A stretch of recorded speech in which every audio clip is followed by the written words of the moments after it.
reading from some of the, as I said, the Twitter thread that is pinned to the top of your profile, which I think is excellent. And it says, when debts can't rise faster than money and income forever, there are limits to debt growth. Think of debt growth that is faster than income growth as being like air in a scuba bubble. There's a limited amount of it that you can use to get an extra boost, but you can't live on it forever. In the case of debt, you can take it out before you put it in, i.e., you don't have any debt and you can take it out, but you are expected to return what you took out.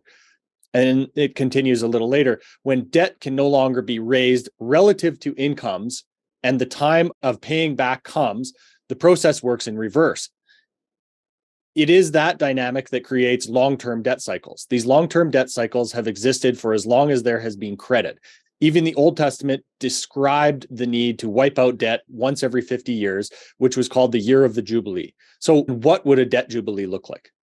Well, I think, we're probably not going to have a debt Jubilee in this context. We don't quite have the centralized authority of the Old Testament days.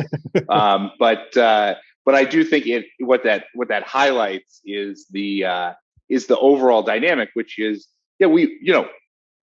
depending on exactly which economy you're talking about, there's been a great deal of leveraging up over the course of the last 30 or 40 years. Mm-hmm. And that was exacerbated in the last 15 by an era of, frankly, money that was, incredibly, the greatest monetary stimulation in economies, in the past hundreds of years, right? Mm-hmm.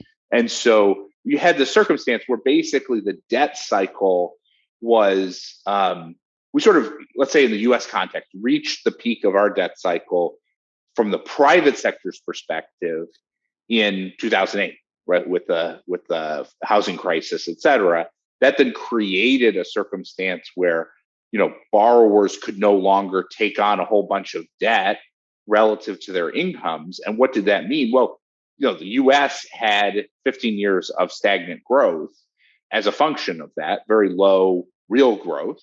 And part of the way in which that played out is that the central banks, there's no Jubilee, right? Almost always there's no Jubilee. But one of the tools that central banks can use in monetary systems that are fiat-based is to print money to basically offset the deflationary forces of debt so that you don't get debt contraction. So typically the way this would work in an environment where the central bank, let's say you were on a gold standard, just as a context, what would typically happen is that people would start to build up debts, right? And that would be expansionary. And then at some point, right, the debt dynamic would start to compress and people would have to pay back those debts. But as they pay back those debts, their spending becomes lower than their incomes, which then, someone's spending is just another person's income, which creates the downward spiral mm-hmm. of a debt contraction. And so that's why if you go back to, say, the 1800s or the early 1900s, you see a lot of these waves of, debt expansions, and then, they reach limits, and then you have big debt contractions. You have a debt expansion for 20 years and a big debt contraction for 20 or 30 years, and up and down and up and down. And that is very, that's destabilizing, structurally destabilizing